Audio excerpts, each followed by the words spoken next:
we embark on a journey to the Southern Air Temple, a place rich with ancient philosophies, serene landscapes, and the timeless wisdom of the Air Nomads.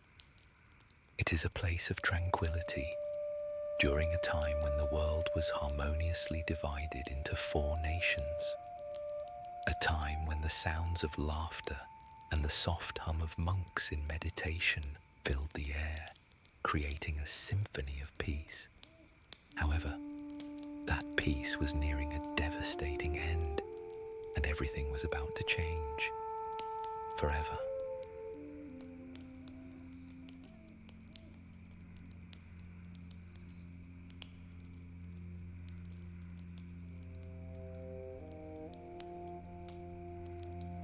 The Southern Air Temple stood majestically against the backdrop of an azure sky, its spires reaching high like the aspirations of the Air Nomads who called it home.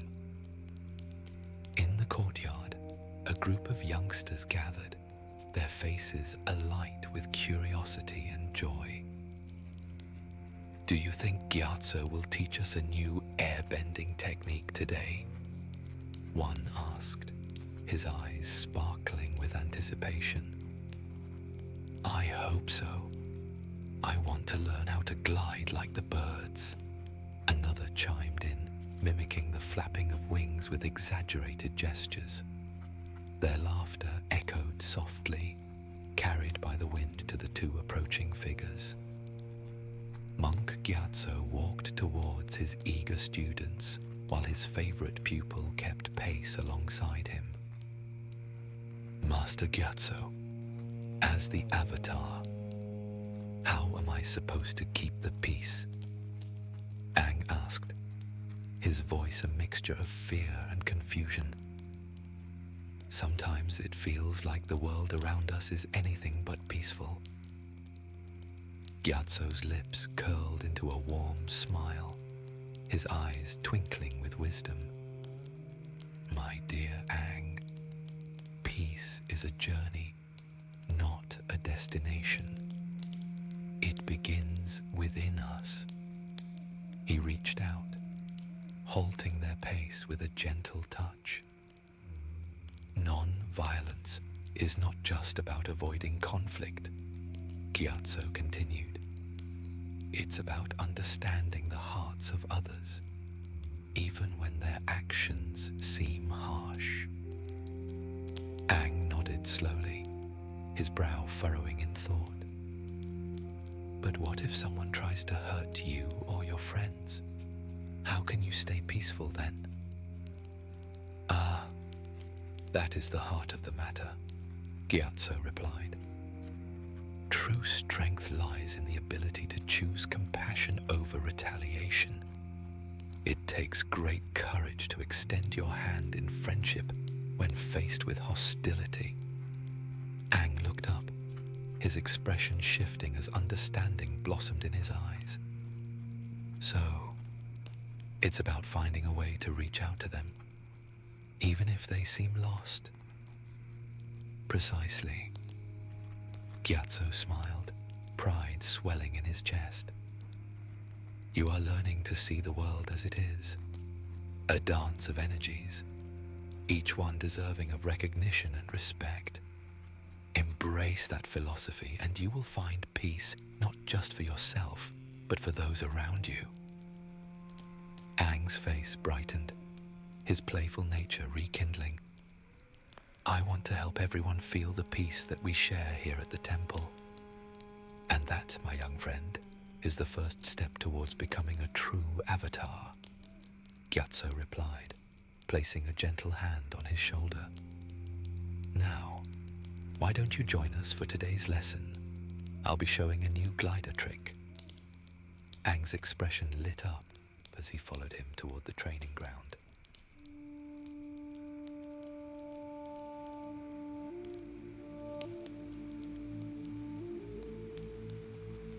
In the heart of the Fire Nation capital, the atmosphere crackled with an intensity that mirrored the flames of the torches lining the grand hall. Fire Lord Lord Sozin stood at the head of an imposing table, commanding and formidable despite his old age. His sharp gaze swept across the gathered generals, each one clad in the armor that symbolized their unwavering loyalty to the crown. The air was thick with anticipation as Sozin prepared to address the assembled military minds. "In 1 week," he began, his voice resonating with authority, "we will strike at the Air Nomads. The time has come to remind them of our power." A murmur of agreement rippled through the room, but one general hesitated, his brow furrowing in concern. "My lord," General Zaron ventured cautiously, "are we certain about this comet?" Sozin's eyes narrowed. "The information was retrieved within the library of Wang Chi Ta," he replied, his tone icy. "The intel is as solid as the earth beneath our feet. However, if you have questions about my leadership..." The room fell silent as the weight of Sozin's threat hung in the air. General Zaron swallowed hard, the fear of his leader's wrath clear in his eyes. "No, my lord. I apologize for my doubt," he stammered, bowing his head in submission.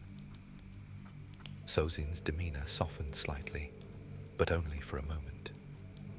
"Good," he replied, regaining his composure. "Now, tell me how the preparations for our assault are progressing." General Zaron straightened, the tension easing slightly as he focused on his report. "We are ready to attack the Western Temple at your command, Fire Lord. The troops are poised, and the strategy is sound." "And the rest?" the Fire Lord inquired further, glancing back at the general. "We have already dispatched thousands of soldiers to the eastern, northern, and southern temples. They will be ready when the time comes, my lord." A satisfied smile broke across Sozin's face, revealing the gleam of ambition in his eyes. "We'll strike the Western Temple at dawn on the day of Red Sun. Then, when the comet comes, the rest of the temples will follow." His declaration echoed through the hall, a promise of impending conquest that ignited a fervor among his generals. They nodded, eager to carry out their leader's will as the flames of ambition flickered ever higher in the heart of the Fire Nation.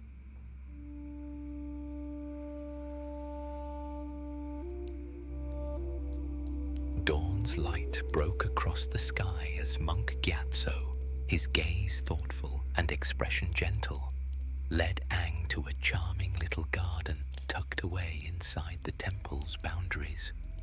In this peaceful space, flying lemurs darted cheerfully between the limbs of trees, their carefree movements reflecting the sanctuary's tranquil essence. "Tell me, Aang," Gyatso prompted, gesturing toward the charming creatures. "What do you see when you look at our little friends?"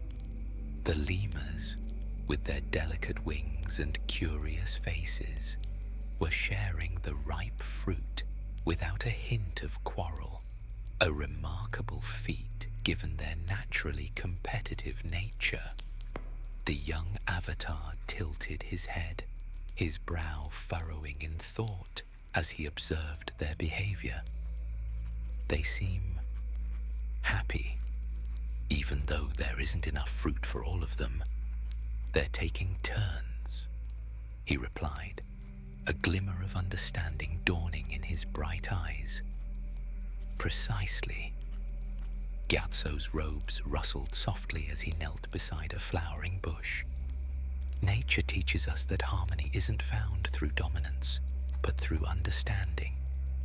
With a gentle motion, he extended his hand, and one of the lemurs glided gracefully down to perch on his arm, chittering softly as if sharing a secret.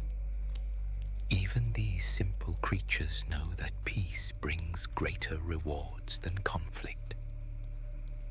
The lesson resonated deeply within Aang, who watched in fascination as more lemurs descended, drawn by Gyatso's tranquil presence and the soothing energy he radiated. Just as the moment of connection deepened, a distant call echoed through the courtyard, interrupting their serene interaction. A fellow elder summoned Gyatso away from their peaceful lesson, a reminder that even in the tranquility of the temple, responsibilities awaited.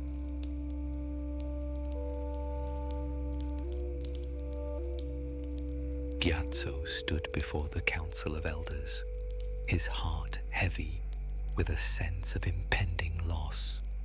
The large chamber, filled with the scent of incense and flowers, bore witness to the gravity of the moment.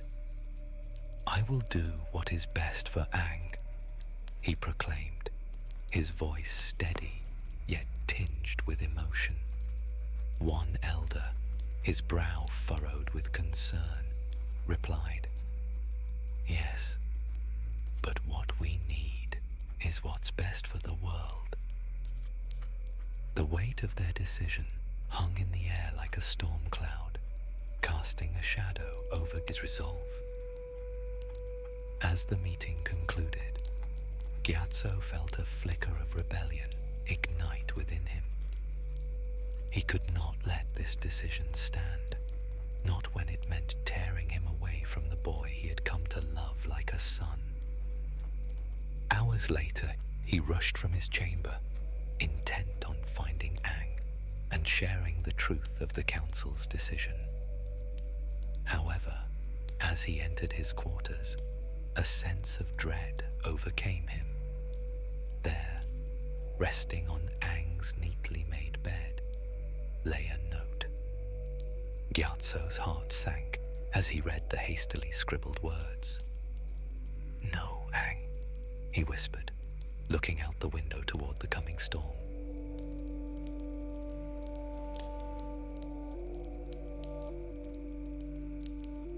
In the days that followed, the temple felt different in Aang's absence, as if the very walls sighed with the weight of his departure. Gyatso wandered the familiar corridors, his footsteps echoing in spaces that once rang with Aang's laughter. Though none felt the weight of loss as much as Gyatso, the absence rippled through the temple community like a stone cast in still water. The children, especially, seemed subdued, their games lacking the spark that Aang's presence had ignited. One afternoon, as Gyatso demonstrated an airbending form to a group of young pupils, a small voice broke through his concentration. "Master Gyatso, is it true that Aang ran away?" The question hung in the air, innocent yet piercing. Gyatso's hands faltered mid-movement, the gentle current of air he'd been bending dissipating around his fingers. His mind returned to the letter he'd found, Aang's hurried handwriting etched into his memory. "I never wanted to be the Avatar." As Gyatso hesitated, searching for words that would neither lie nor burden these young hearts, one of the older boys stepped forward. "It was because of us, wasn't it? We treated Aang differently after we heard the news."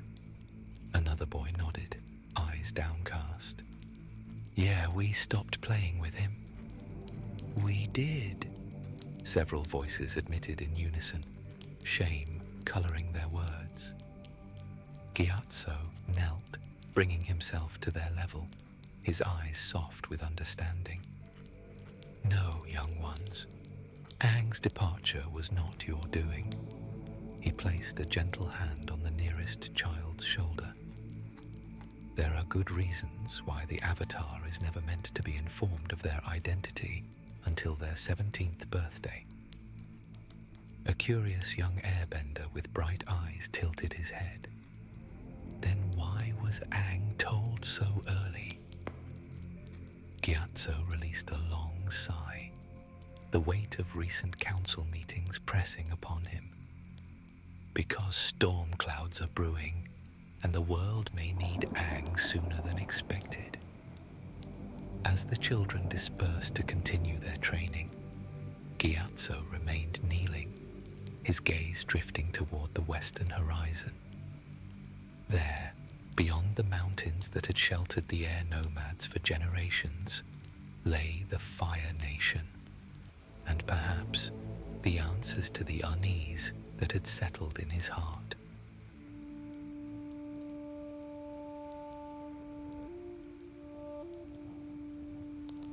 The tranquil atmosphere of the Western Air Temple was shattered without warning.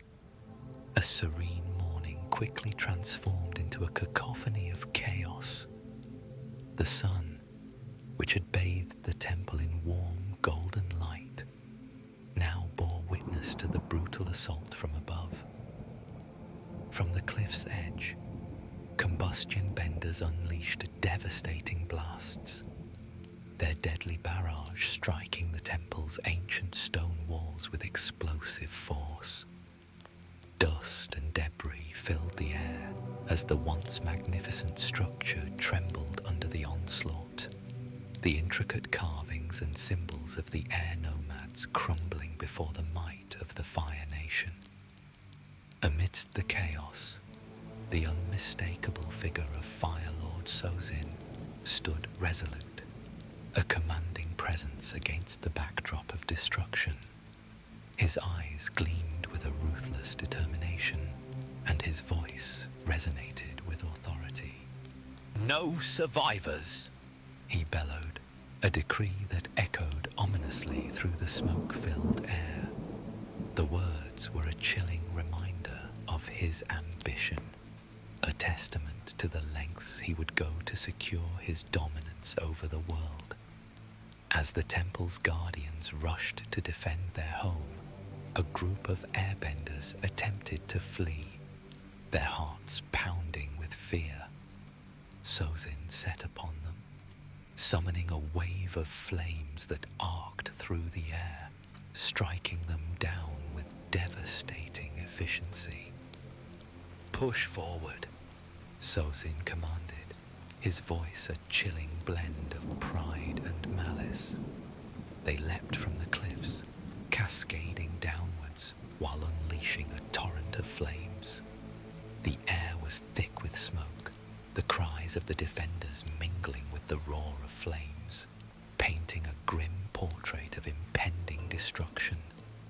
The Air Nomads, once champions of peace, now fought with desperation, their fluid movements overshadowed by the raw brutality of their adversaries. Fire Lord Sozin stood at the edge of the cliff, his royal armor gleaming in the firelight as he surveyed the destruction below. The Western Air Temple, once a marvel of architecture and spirituality, now lay in ruins, smoke billowing from its shattered structures. The screams had largely subsided, replaced by the crackling of flames, consuming ancient wood and parchment. A cruel smile played at the corners of his mouth as he watched his soldiers hunt down the remaining airbenders. This was power. This was destiny. This was his legacy taking form. General Lee approached, his armor stained with soot and blood. He dropped to one knee before his lord, head bowed in deference. "My lord, the temple has fallen. Our forces have secured all levels. The Air Nomads fought valiantly, but they were no match for our superior strength." Sozin's eyes never left the burning temple. "Can Casualties? Minimal on our side, Your Majesty. As for the airbenders, Lee's voice carried a note of satisfaction. None will survive. Sozin nodded. Excellent. The comet will arrive in 8 hours, and our dispatched troops have their orders. Sozin paused, a flash of uncertainty in his eyes as he summoned his mount. However, my scouts tell me the southern temple might prove troublesome. The general shielded his eyes as a blue dragon descended. I will go to the southern temple myself, Sozin announced, mounting the mighty beast. I want to make sure that by tonight, the Air Nomads are only a fleeting memory.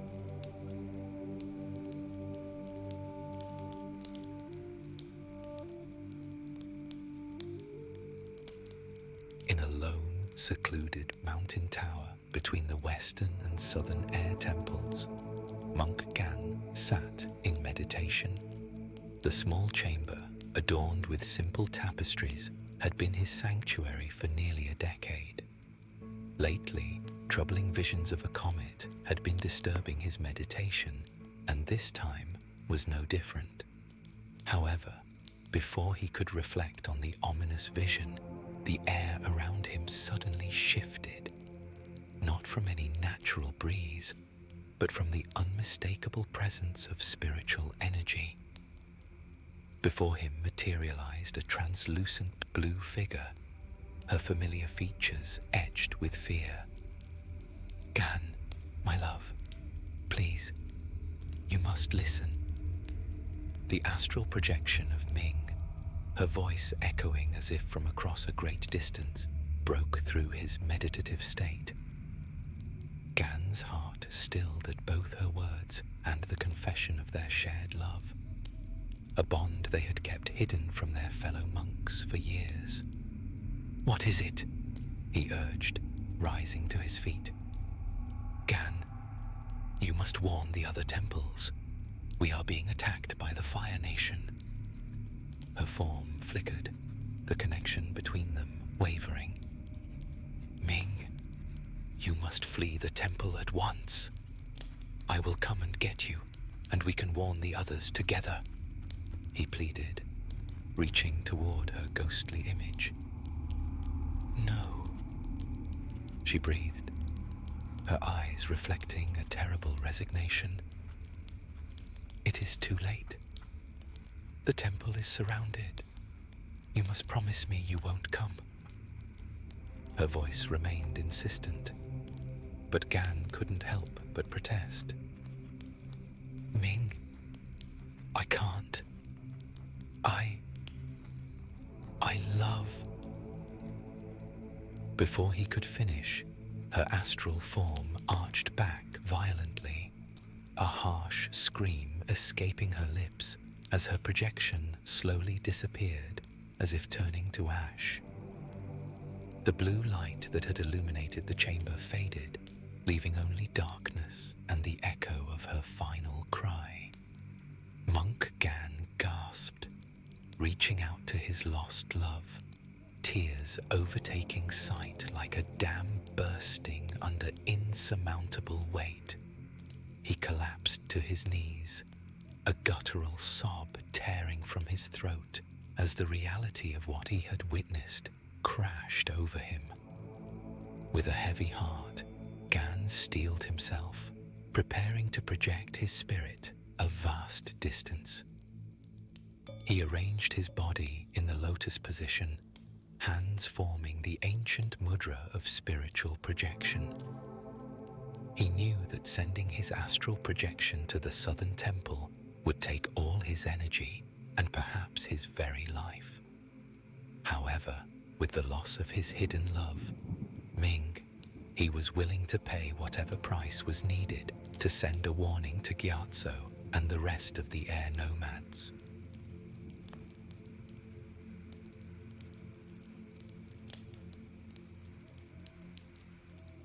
Meanwhile, at the southern temple, Gyatso led a meditative session with some of the younger monks. The gentle hum of their synchronized breathing filled the chamber as they sought inner peace amid growing unease. Without warning, the air before them shimmered and distorted, revealing the hazy blue form of Monk Gan materializing before them. "What is it, my old friend?" Gyatso asked, his eyes widening at the unexpected apparition. Gan's translucent face contorted with grief. The Western Temple has fallen. The Fire Nation attacked without warning or mercy. His voice cracked with grief. Ming, she warned me with her final breath. She's gone. They're all gone. Gyatso's face paled. He turned to the young monks, whose expressions had transformed from peaceful meditation to horror. "Children, return to your quarters immediately."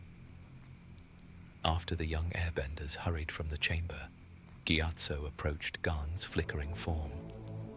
"My friend, I cannot imagine your pain." "There is no time for grief," Gan replied, though his voice betrayed him. Gyatso noticed his projection wavering, becoming increasingly transparent. "Gan, your form, you're fading." "Yes," he admitted, his voice growing fainter. "This projection requires all my remaining life energy. When it ends, I will disappear into the cosmos." A sad smile crossed his ethereal face. "But it will be worth the sacrifice if you can warn the other temples." "Gan, there must be another way." "There isn't." Gan's form flickered as he spoke. "Promise me you'll warn them, old friend. Promise me our people will survive." "I promise," Gyatso whispered, reaching toward the projection, though his hand passed through it. "Thank you." Gan's voice became a whisper as his image began dissolving like mist in sunlight. "May the winds carry you to safety." With those final words, his projection vanished completely, leaving Gyatso alone in the chamber, the weight of his people's survival heavy on his shoulders.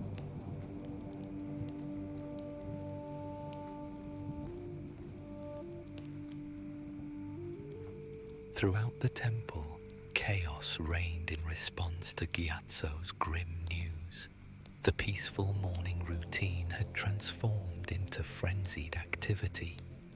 Some monks gathered the youngest children, preparing them for potential evacuation. Word had gone out to the other temples using practitioners of astral projection, strategically posted to carry messages over vast distances. Gyatso watched as two of his fellow monks calmed a group of frightened youths, helping them pack their essentials. "This is unnecessary," Elder Tashi proclaimed, his voice rising above the commotion. "The Fire Nation cannot reach us on this mountain peak. Our defenses have held for 1,000 years." Several elders nodded in agreement, but Gyatso stepped forward. "Brother Tashi, with respect, we cannot ignore this warning. Even if you are right, preparation costs us nothing but effort." Before Tashi could respond, 3 young airbenders rushed into the hall, their faces pale with terror. "Masters!" the tallest of them cried out. "We were patrolling the western ridge soldiers assigned when we spotted them. Fire Nation soldiers. Hundreds of them, maybe thousands, making their way up the mountain paths. The hall fell silent as Elder Wong stepped forward. "How long do we have?" The young monk swallowed hard. They should reach the temple in a matter of hours. Gyatso felt cold dread settle in his stomach as he realized Aang's absence might be his salvation.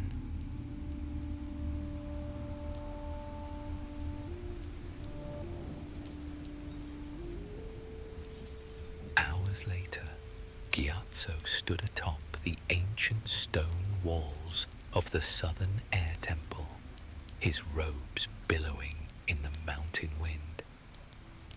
Behind him, the temple had transformed from a sanctuary of peace into a fortress preparing for war.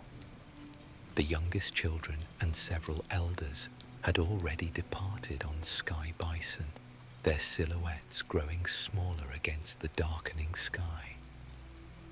Gyatso's weathered hands gripped the stone parapet as he gazed down at the mountainside below. The Fire Nation forces had arrived in numbers beyond his darkest fears.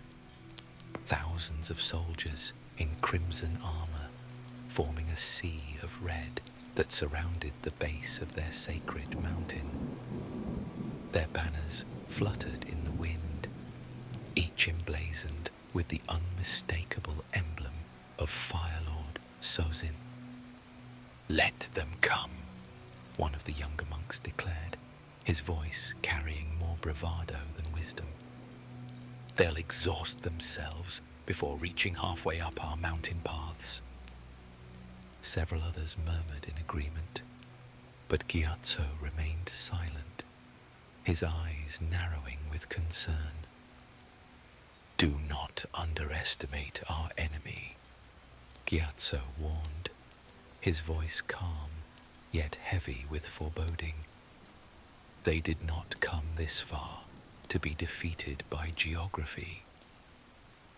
As if nature itself sought to validate his caution, the sky began to change.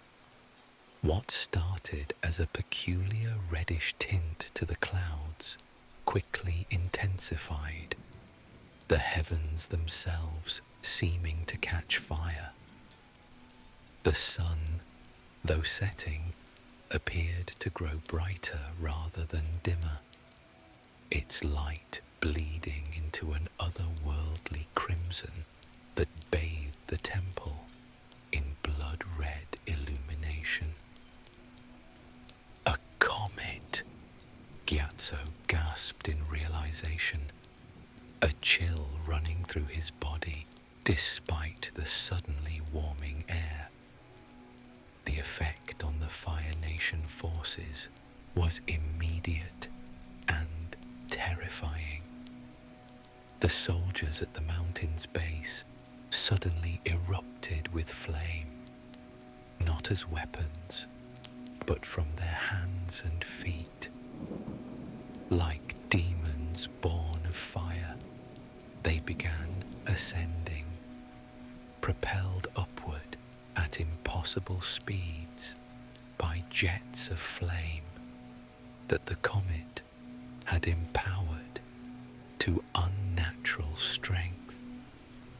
Simultaneous shouts from the other side of the temple drew Gyatso's attention skyward, where the clouds parted to reveal a sight rarely seen. Dragons, magnificent and terrible, their scales gleaming in the comet's light. Astride each beast sat a Fire Nation elite, their devastating attacks marking them as combustion benders. The first explosion rocked the temple's highest spire, sending ancient stonework cascading down the mountain inside. Through the settling dust, firebenders launched themselves upward, their feet wreathed in flames as they ascended to the temple heights with unprecedented power. The air itself seemed to ignite as the comet's influence transformed their ordinary flames into instruments of devastating destruction. Gyatso's worst fears had materialized. The Fire Nation had finally made their move, and peace was no longer an option. He watched in horror as his brothers fell one by one, their peaceful lives extinguished in bursts of unnatural flame.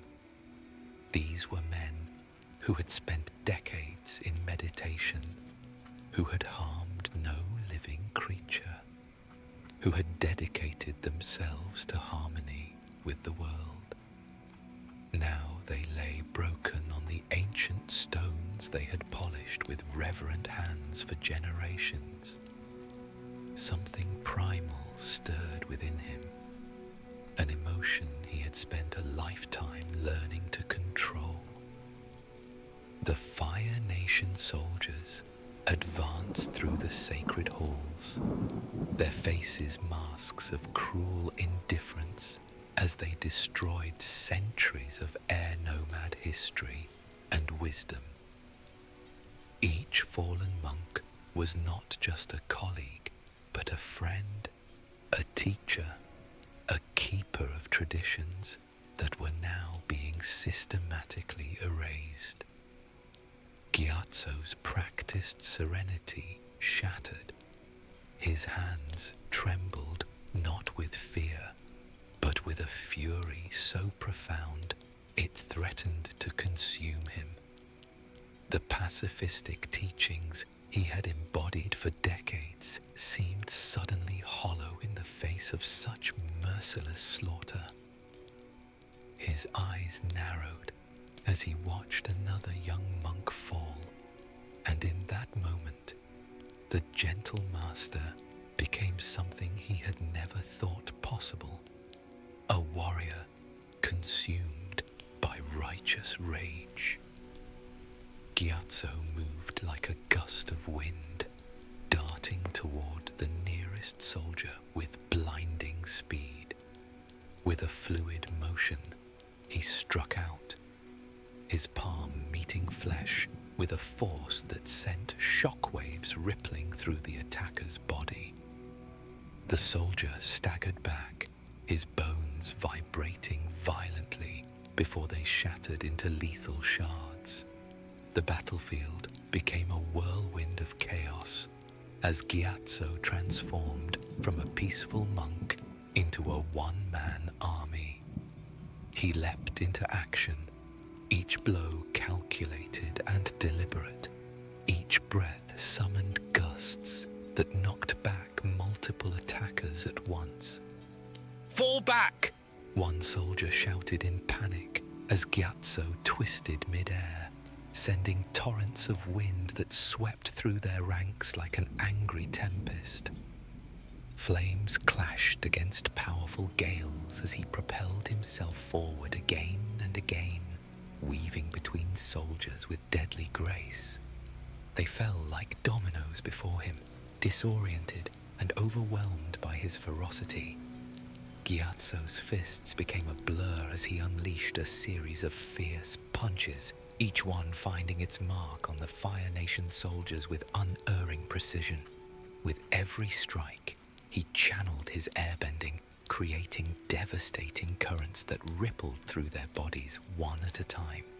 The sheer force of the impact sent shockwaves coursing through the soldiers, the air itself becoming a weapon as it sought out the weakest points within them. Air pockets hidden deep within their bones were suddenly and violently compressed, causing them to explode like miniature bombs. The soldiers crumpled, their bodies racked with pain as the very essence of their strength turned against them.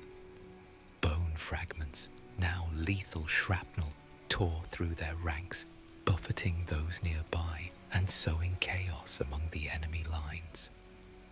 Gyatso moved with a speed that bordered on teleportation as he tore through the ranks of soldiers. His hands swept through the air with deadly precision, each gesture sending another wave of soldiers flying backward. His peaceful teachings felt like distant memories now, replaced by the harsh necessity of survival. The crimson light of the comet bathed everything in blood-red hues as he fought with a ferocity that shocked even himself. "He's gone mad!" one Fire Nation captain shouted, pointing toward the elderly monk who moved like the wind itself. Gyatso narrowed his eyes, channeling his breath into a vortex that scattered the approaching soldiers like autumn leaves. Years of air-bending mastery transformed into weapons of devastating efficiency. Sweat beaded on his brow as he spun through the air, landing atop a fallen column. His chest heaved with exertion, but determination kept his movements fluid. Every monk who fell strengthened his resolve.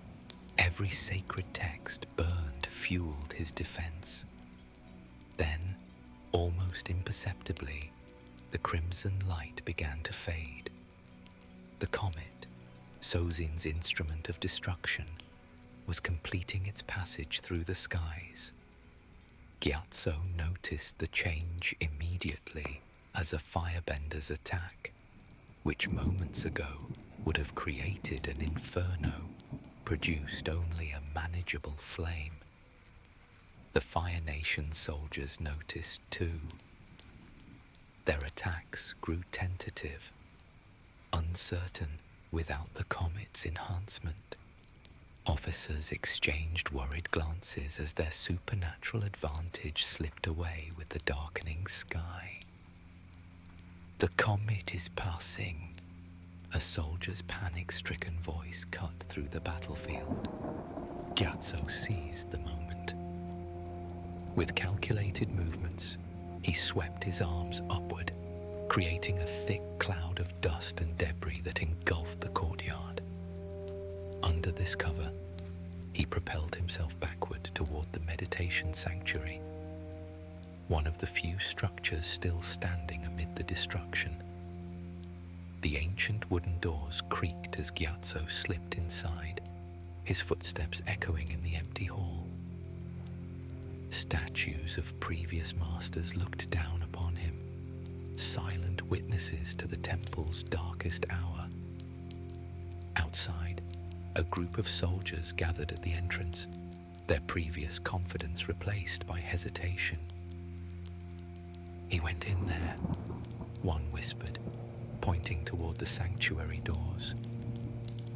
Another soldier stepped forward, then stopped. "Without the comet, maybe we should..." "Orders are orders," their captain barked, though uncertainty laced his voice. "After him."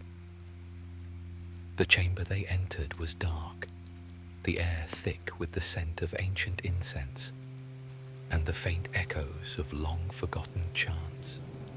The soldiers' eyes adjusted slowly, their hearts pounding in their chests as they scanned the dimly lit room for their elusive prey. Suddenly, Gyatso descended from the ceiling, floating down with an ethereal grace that belied the power he commanded. The firebenders, their hands already ablaze, unleashed a torrent of flames towards him. But Gyatso was ready. With a swift, fluid motion, he swept his arms outwards, summoning an air current that ripped through the room. The doors and windows slammed shut, sealing the chamber with a resounding boom that echoed off the stone walls. The soldiers exchanged uneasy glances, their confidence faltering as they realized the gravity of their situation. Gyatso, his eyes closed and his breath steady, began to inhale deeply. The air in the room seemed to ripple, drawn inexorably towards the airbender. The flames in the soldier's hands flickered, then died, their power source stolen away as all the oxygen left the room. Panic set in as they gasped for breath, their lungs desperately searching for air that was no longer there. One by one, the soldiers crumpled to the ground, their bodies convulsing as they suffocated. Just as the last of them fell, another group of firebenders, alerted by the commotion, rushed into the temple. The door slammed closed behind them, and the deadly process repeated.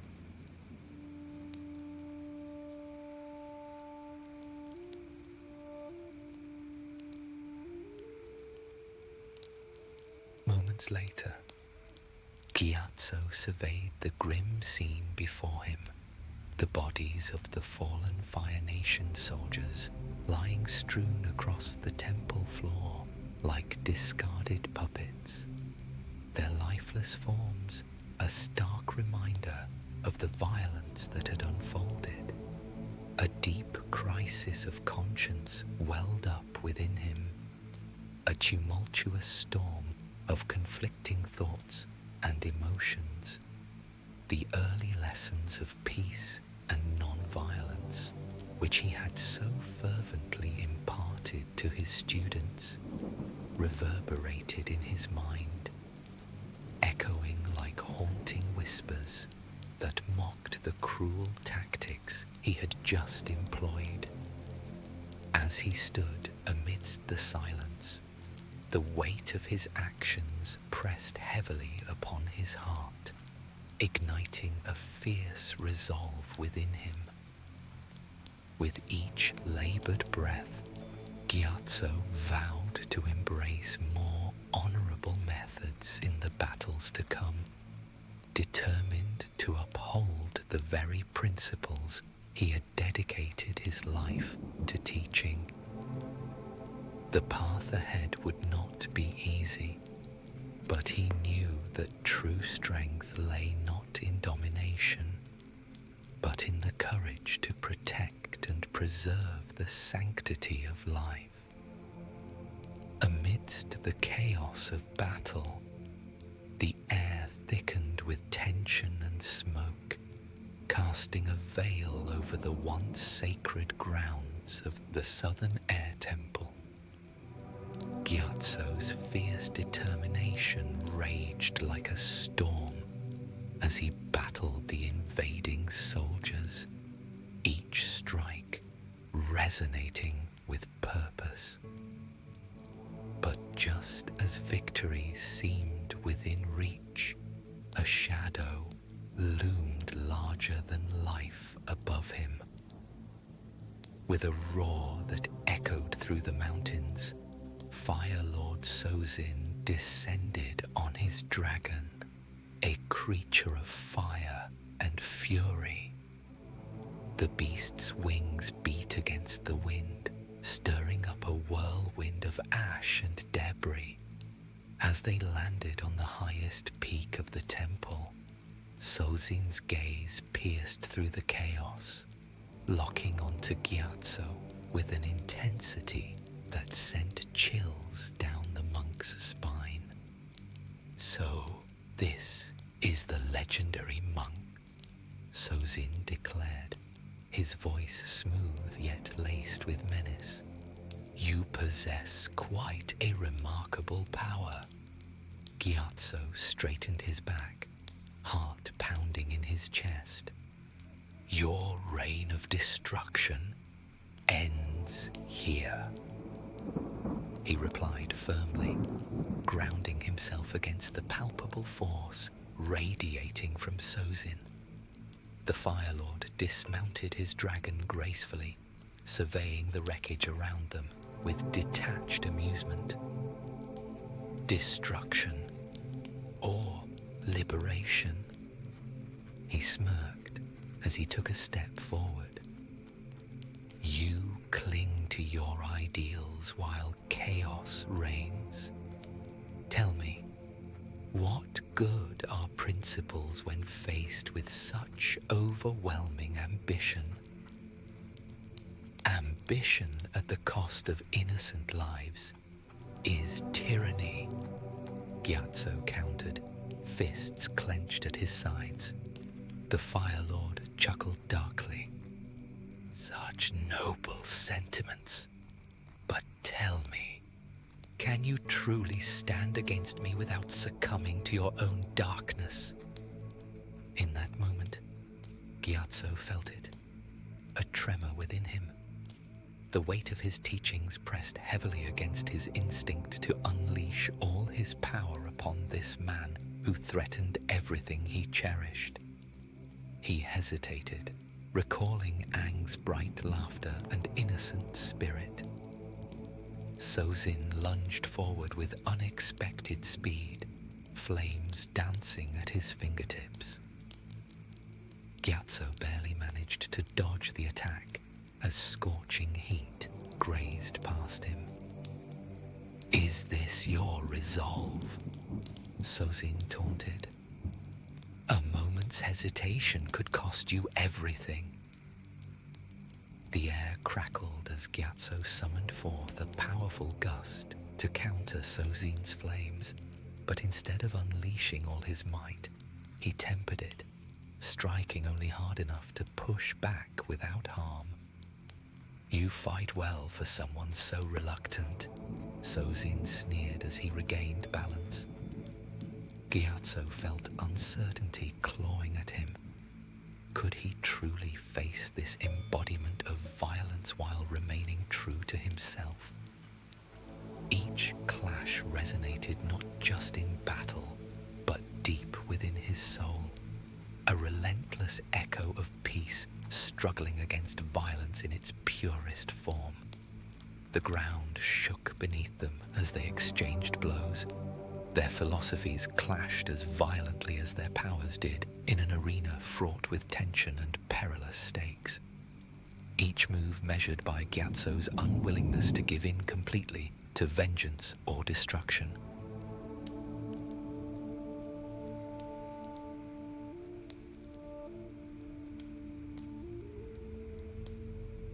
The battle raged, a tempest of fire and wind.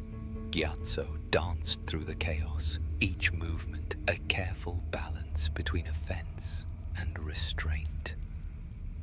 Flames crackled in the air as Sozin launched a barrage of fireballs, each one bright and lethal. Gyatso sidestepped with precision, redirecting the heat with sweeping currents of air that deflected the flames away from his sanctuary. So fast, Sozin exclaimed, feigning admiration as he regained his footing. But speed alone won't save you. Perhaps not, Gyatso retorted, breathing deeply as he summoned another gust to push Sozin back. But I fight for something greater. Sozin's smirk faltered momentarily. And what is that? Your quaint notions of peace? Gyatso felt it then, a crack in his resolve. Each thrust of Sozin's fire tested him, nudging him toward a darker path he'd vowed to avoid. The weight of his teachings pressed heavily on his shoulders. You wield your power without thought, Gyatso shouted over the roar of flames, blocking another strike with a whirlwind that sent embers scattering into the sky. You think ambition can justify your actions? With renewed fury, Sozin lunged forward again, this time unleashing an explosive torrent of flame that roared like a beast hungry for destruction. Gyatso countered instinctively, channeling all his energy into a powerful blast of air, only to find himself overwhelmed. Heat scorched his side as flames licked at him like vicious tongues. He stumbled back, gasping as pain radiated through him. Blood trickled down his arm where a searing burn marked the impact. "So much for your teachings," the Fire Lord taunted, advancing steadily while Gyatso struggled to regain his composure. He braced himself, summoning what strength remained. But Sozin's next attack came faster than anticipated. A searing fire blast struck him square in the chest, sending him crashing against a crumbling temple wall. The impact knocked the breath from his lungs, and pain blossomed across his burnt torso like molten metal. Wincing from the pain, Gyatso felt uncertainty gnawing at him like an insatiable wolf. He had held back. He had restrained himself to uphold his values. But at what cost? A flicker of doubt ignited within him. Was this restraint truly strength? Or was it cowardice masquerading as compassion? Through blurred vision, he watched Sozin approach, a corona of flames surrounding the Fire Lord's hands, intense, despite the comet's passing. "Your resistance ends here, monk," Sozin declared, raising his hands for the final strike. "As will all opposition to the Fire Nation's destiny." But as death approached, time seemed to slow. The world around Gyatso faded, replaced by visions that unfolded with crystalline clarity. He saw Aang, his beloved pupil, emerging from an iceberg, awakened after a century of slumber. Gyatso watched in the space of a second as Aang journeyed across lands ravaged by war, gathering friends and allies. A water tribe girl with healing hands, a warrior brother, a blind earthbender whose power defied imagination, and even a Fire Nation prince who chose honor over conquest.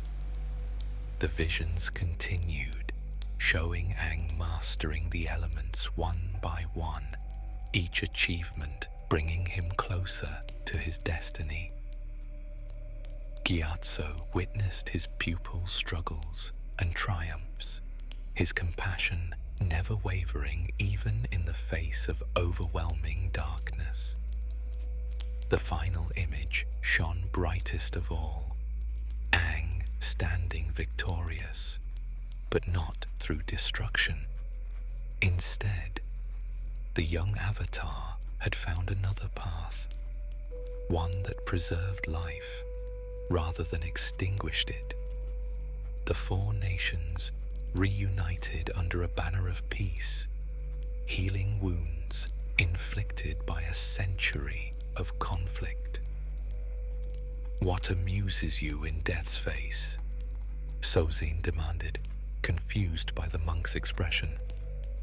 "The Fire Nation has already lost," Gyatso whispered. "You just don't know it yet."